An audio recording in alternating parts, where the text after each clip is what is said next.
Hey, people of God, this is Rashana B back with On My Way Up movement, and I'm back with an awesome word. So, people, I wanted to talk to you all who keep falling or returning back to your old vomit, and you're frustrated. You don't understand why this keep happening. You go through your periods of consecration, holiness. You even go through periods of deliverance, although they're not complete, and we'll later talk about that. You go through having encounters with God. You probably even can speak in tongues and everything. You're probably having visions, dreams, your gifts are in operation, and yet you keep falling back into fornication, addiction, alcoholism, anger, offense, fighting, just old bad habits, sin cycles. And you don't understand, how is it that I can get so far and go so deep, and yet I keep doing this? And I went through this, you guys, and I want you to understand, it is because you are not staying in consecration long enough. Okay, some of you have to stay in periods of consecration longer than others. Okay, I was one of those ones. I am one of those ones who had to stay in for a while. I am still in a period of consecration. Okay, and consecration is basically you setting yourself apart from the things of the world, meaning you walking in holiness and purity, and you're doing it for a while, okay, for a long time. Now, as a child of God, this is something that goes without saying, that you walking in holiness, but I'm saying like abstaining from horror movies, secular music, like going to a deeper level of consecration. Okay, getting up at certain times and praying, setting apart certain times to pray. Consecration. Okay, you're setting yourself apart, you're setting yourself aside. You have told God, okay, God, I am dedicating myself to you, my time, my resources. Separate me, sanctify me, consecrate me. I mean, you're going in deep. And so some of you are doing this for periods of time, but yet you're not staying long enough. Okay, and God is calling you to stay longer, to go deeper, so he can reveal to you the things that need to be revealed to you, that will stop you from returning back to your old vomit. And so God is trying to reveal to you that you may have evil altars in your bloodline. I've shared on this platform about how God revealed that to me. That was after me being in a year or so in consecration, and God was revealing to me layer upon layer, generational curse after generational curse, altars and things that I needed to speak against, word curses. God was revealing to me witches in my life that had been speaking death over me and things over my life. It took time, it took growth. It took me, to get to a certain level to receive this revelation, get to the next level to see that receive that revelation. And so if in the past there were times that before I could get to that next revelation, I fell off into sin, I wasn't able to withstand temptation, and I fell into fornication, and it led into a relationship, and then it just led into a whole hot mess, and it kept me there for a while. And then I'm coming out of it, and then I'm having to go back through the whole cycle again, and here it is, I'm starting at that last revelation, and I'm needing to get to that next revelation. And it seemed like at the same period of time, after so long, I realized it was a pattern. I would get to a certain place, that temptation would come up, and I would fall into it. And so finally, I was able to withstand that temptation. When God revealed to me, the way that the patterns, the way the sin cycle worked in my life and the timing of it, I became sensitive. And so when that temptation came up, I didn't fall into it. When I overcame that temptation and did not succumb, I was promoted to another level spiritually. And then God revealed to me another revelation. This revelation will reveal to me what I needed. It was about evil altars in my bloodline, altars that had been set up, that had blood on it, that had been reforged with sexual immorality, fornication, and all kind of different sexual perversions and things that were in my bloodline, that from ancient times, that altars were set up. And so I had to go deeper. I had to stand. Some of you are not realizing it, but there are sin cycles that come up at specific times. Like maybe, for example, maybe every 2 years, a certain situation always occurred. You haven't realized that yet. Maybe every fall season something occurs and you haven't realized that every fall season this situation is coming up and you're falling into it or you're coming up against it. These are sin cycles, okay? They have timing, okay? The enemy has set times. There are demons that have been preparing themselves for a certain time to come against you. They've studied you. They've studied your bloodline. These are familiar spirits. And so they have seen that, okay, this is when she falls short. This is when she's vulnerable. That's why I just made a video yesterday about this time, how we get lax and we enjoying the holiday season with our families. Some of us are drinking a little more than we usually do. I have always said drinking is not a sin. I'm not saying that you can drink, but in moderation. But I'm saying, like me, I'm called not to drink at all. Okay. Some of you are called not to drink at all. Some of you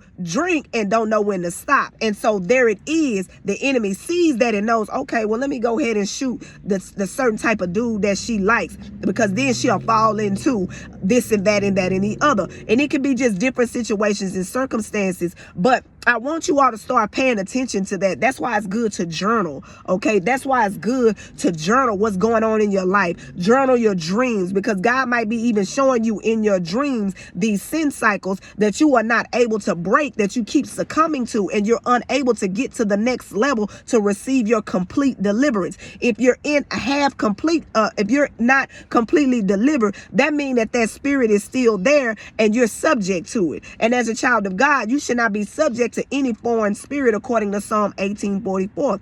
Foreign spirits, illegal spirits, demonic spirits should be subdued by your voice. They're subject to you. Okay. And so I just wanted to share that with you all, because I remember me going through this. Okay. I remember me walking in periods of consecration. I remember me having encounters with God. I remember me, just really growing. And then I would just fall off, you guys, and fall into something. And I'm like, how in the world? And people would look at me and be like, how was it you were just saying this and saying that, and now you're into this and you're into that? And so I was so discouraged, you guys. And, people didn't take me seriously in my walk, and I understand why. And so some of you may be going through that, and it's because you're not standing long enough, to get your complete deliverance. You're not standing against the wiles of the enemy long enough to receive your revelation. A lot of you are dealing with evil altars, and I want to talk about that. If you read the word of God, every time the children of God reestablished their covenant with God, every time that they wanted to get back right with God and right standing with God in holiness and consecration, separated unto God, they always built altars. Okay, I want you to keep that in mind. On the other hand, if you look at a warlock named Balaam in the Bible, or Balak, the Moabite king employs a warlock, a man of divination. And if you notice, every time that this man wanted to curse the Israelites, he built altars. He built up to 7 altars at a time in 3 separate occasions. He actually ended up building up to 21 altars against the people of God. He was unable to curse them because God said he couldn't curse them, but there was no sin found in them. Okay. But I said all that to say altars are very real and very important. And a lot of us, we're not a who, we're a what. We're a spiritual being, okay? And so we don't realize it, but we move in the altars that we worship. Okay, if you worship the altar of the world, you're going to walk in the world. You're going to walk with the world. You're going to agree with the world. You're going to live a life of worldliness. If you are a person who has set up an altar to our God, then you are going to walk in that way of that altar. You're going to be attracted to and drawn to the things of that altar. This is why people who are Wiccans, they have set an altar unto that. They walk in those ways. They partake of those practices or whatnot. And so I'm saying that pay attention to your habits, because they will tell you what altars are in your life. Now, in my life, I'm pretty transparent about this, but in my life, I struggled with sexual immorality. Okay. And so that was the one that always got me, lust. Okay. I've shared this. I'm pretty transparent on this channel, but that was the one that would always seem to be the struggle for me, that beset me. And so I asked God, I went to God, I started contending and fighting against these things and withstanding against the temptations. When God revealed to me that this was a cycle, I was able to overcome it because the temptation did arise. I was able to overcome it. When I overcame it, that was when God revealed to me the name of the altar in my bloodline. And I was able to contend against that thing and receive complete deliverance. Okay, so I want you all to understand this. Witchcraft also could be a factor. There are times that someone may have witchcraft is only effective if you are in sin. Now, if you're not in sin, you're living a life of holiness, this keeps you safe. This is why, the Moabite king and the warlock could not curse the Israelites, because they were not with sin. So you don't have to walk around in fear of witches and warlocks and witchcraft, especially if you're living a life that is righteous. But if you're not, when I was not living a life of righteousness, I was subject to those foreign spirits of witchcraft. And there was people who were able to put witchcraft on my life. And it was a pastor who laid hands on me at the altar one time and said, this is why you have been going backwards. This is why you can only get so far, because there is witchcraft on you. And he specifically said that someone at one of my workplaces had put it into my food. Okay, so I'm telling you, I'm sharing this with you because I want you to understand that as long as those altars are standing, you're going to always only get so far. You're on a chain, whether you realize it or not, and you have to contend and deal with those altars. So I encourage you to pray about it. Ask God, because God will reveal it to you. Okay, and he will reveal it to you in due season. There are things that you need to overcome. There is a certain level that you need to get to. God needs to know that you're going to stand on business and that you're really about this. Okay, there's no use in the revelation of the altar and you're still going to serve that evil altar. Okay, you got to get to a point where you're sick and tired of the backwardness. You're sick and tired of the anti-progression. You're sick and tired of divorce. You're sick and tired of the failed relationships, misusing your body, your resources, and your energy. You're sick and tired of being in the dark. Okay, you're sick and tired of being lukewarm and compromised. See, I was sick and tired of that. I was sick and tired of the consequences when I finally realized that it just really wasn't worth it, and that this was the reason. This was the sin that was causing me to only get so far. I ended up rising up against that thing with hate. Okay, because I was frustrated with what it was doing to my life. I had finally gotten there, and I had vowed that I was not going to succumb. But had I not stood in consecration long enough, God would not have revealed to me the sin cycle and its timing. When that temptation would have came before me, I would have fell short and went all the way backwards again, fighting the same demons over again and never getting to the next level.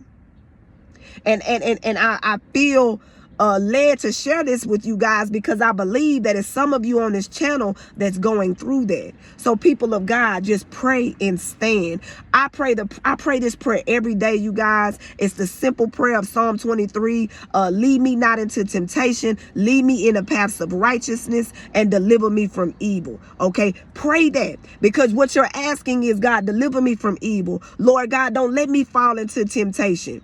Okay, lead me into the paths of righteousness. This is a prayer, especially prayed fervently, will see to it that when that temptation come to you, that you won't succumb, or that you won't even be led into it. I personally believe that it was times that God knew that I would succumb, and he led me not into that temptation. He led me, away from it.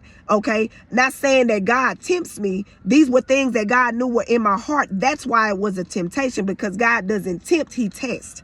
Eventually, I had to come against that test, and I passed. When I passed, I noticed that eventually my revelations got deeper about the issues, the crux of my life. If you're anything like me, you want to know what are the crux of your issues. You want to know what's the root of your issues, because a lot of the times we go in and we deal with things from a topical level. We cut things off at a superficial level, and yet and still that root is still there. It has the ability to grow. It has the ability to fester. And so that's what happens with us. But you want to pull that thing up by its root. You want to crush his head with your heel, according to the book of Genesis. That's prophetic.